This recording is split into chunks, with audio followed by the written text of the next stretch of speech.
জয়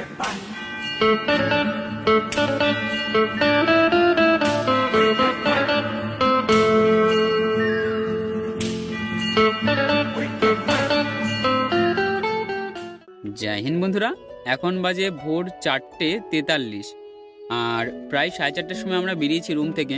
তো চারিদিকে প্রায় নিস্তব্ধ আর একটা মানুষজন নেই। আমার একটা বন্ধু আছে শুধু, তো আরও দুজন আসছে, তো তাদের জন্য অপেক্ষা করে আছি। চারিদিকে বেশ কুয়াশা পড়েছে, সকালে অতটা ঘুম থেকে ওঠা হয় না, তো এই কুয়াশাটাও দেখা হয় না। বাকি দুই বন্ধু আসলেই আমরা বেরিয়ে পড়ি আমাদের গন্তব্যের উদ্দেশ্যে। কোথাও যাওয়ার জন্য এই শীতের কুয়াশাচ্ছন্ন ভোরেই কেন উঠতে হলো, আর আমাদের গন্তব্য আসলেই বা কোথায়? চলো তোমরা ভিডিওটি দেখতে থাকো আর আমি বলতে থাকি। প্রায় 18 থেকে 20 কিলোমিটার চালিয়ে আমরা অপেক্ষায় ছিলাম আমাদের এক বন্ধু। দাঁড়িয়ে অপেক্ষা করতে করতে আমরা একটু আগুনও পুইয়ে নিলাম। তখন প্রায় 6টা বেজেই গেছে আর চায়ের দোকানও তখনই খুললো। গা গরম করে আর চা খেয়ে আমরা আবার চলতে শুরু করলাম। আর মাত্র 5-6 কিলোমিটার যেতে হবে। যেহেতু আজ প্রচন্ড কুয়াশা পড়েছে, তো গাড়িও জোরে চালানো যাচ্ছিল না। হাইওয়ে থেকে গ্রামের রাস্তা, গ্রামের রাস্তা থেকে মাঠের রাস্তা, এন্ড ফাইনালি আমরা আমাদের গন্তব্যে প্রায় পৌঁছে গেছি।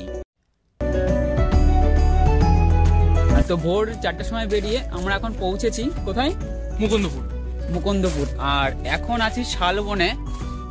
শালবনের মধ্যে দিয়ে মাঠের মধ্যে যাচ্ছি আমরা। আর বনটা বা জঙ্গলটা পার করেই এই যে আমাদের সাথে আরো আছে আমাদের মেম্বার্স, আমরা যাচ্ছি এখন খেজুরের রসের খোঁজে। খেজুরের রস এই জিনিসটা টাটকা খাওয়ার জন্য ভরে ওঠা ছাড়া কোনো বিকল্প নেই। একটু হালকা করে খেয়ে নাও।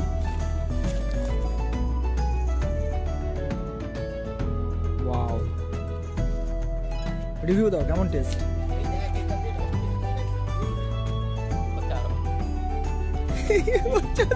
তো এই যে একটা ছোট্ট গাছ, সদ্য শিশু, এই গাছেও রস কাটা হয়। এই গাছের হাইট জাস্ট 1 বিদ্যা, 2 বিদ্যা, 3 বিদ্যাও না, 3 বিদ্যাও না এই গাছের হাইট। এই গাছ অলরেডি রস দেওয়া শুরু করে দিয়েছে। ঠিক এরকম আরেকটা গাছ, মাজা হাইটও না আমার, তো এই গাছটা দেখো রস দেওয়া শুরু করে। আজ হাঁড়ি পাতা হয়নি, কিন্তু গাছটা সপ্তাহে সপ্তাহে রস দেয়।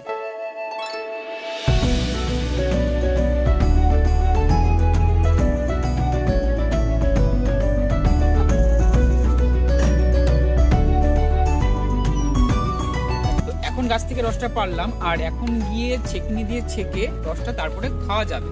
তার আগে রসটা খাওয়া যাবে না, কারণ সারা রাত খোলা অবস্থায় পড়ে থাকে। রসের ভাড়গুলি গতকাল রাতে অল্টারনেট করে গাছগুলিতে বেঁধে দেওয়া হয়, আর পরদিন সকালে সূর্য ওঠার আগেই রসগুলিকে জাল দিয়ে গুড় বানিয়ে ফেলা হয়। নতুবা সেটি তাড়ি হয়ে যাবে, সাধারণভাবে খাওয়ার যোগ্য আর থাকবে না। কলকাতা থাকলে ঠান্ডাটা অতটা বোঝা যায় না, গ্রামে আসলে বোঝা যায় কতটা ঠান্ডা পড়েছে। তো প্রায় 3-4 খানা পড়ে আছি আমি, তবুও শীত মানছে না।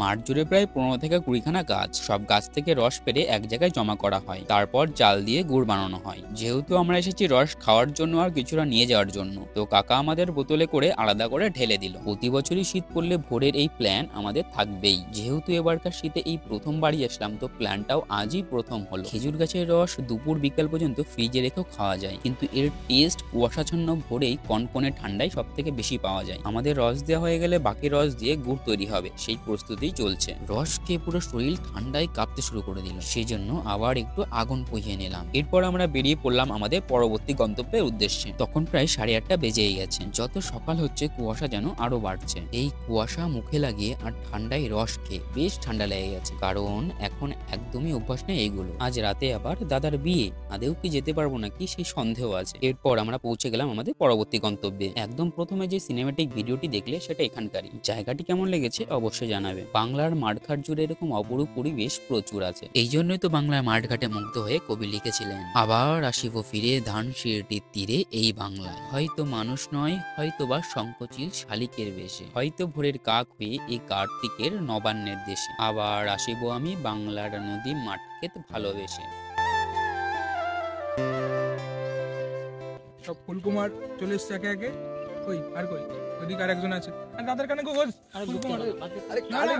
ফুলকুমারদের সাথে থাকতে হলে ফুলকুমারই সাজতে হবে। না না, আমার কুমারী কেন হবো? ফুলকুমার।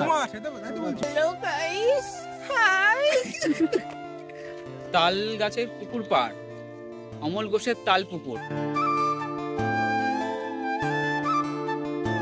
মাঝে রাস্তা, দুপাশে বিল, বর্ষায় আন্দুল পোতার মতোই লাগে জায়গাটি। বহুদিন পর পুরনো বন্ধুদের সাথে আড্ডা, ইয়ার্কি, মজা করে আমরা বেরিয়ে পড়ি আমাদের বাড়ির উদ্দেশ্যে। তারকাটার ওপারেই বাংলারই এক অংশ বাংলাদেশ, আর ব্রিজের নিচেই চুন্নি নদী। বহু বছর পর আবার এরকম ব্রিজ দেখলাম। শেষ দেখেছিলাম 2020 সালে, যখন পাবজি খেলতাম। 10টা বেজেই গেছিল, তবুও কুয়াশা নামার কোনো নাম নেই। আমাদের গ্রামের আশেপাশের পরিবেশ কেমন লাগলো অবশ্যই কমেন্টে জানিও। সবাই ভালো থাকবে, সুস্থ থাকবে।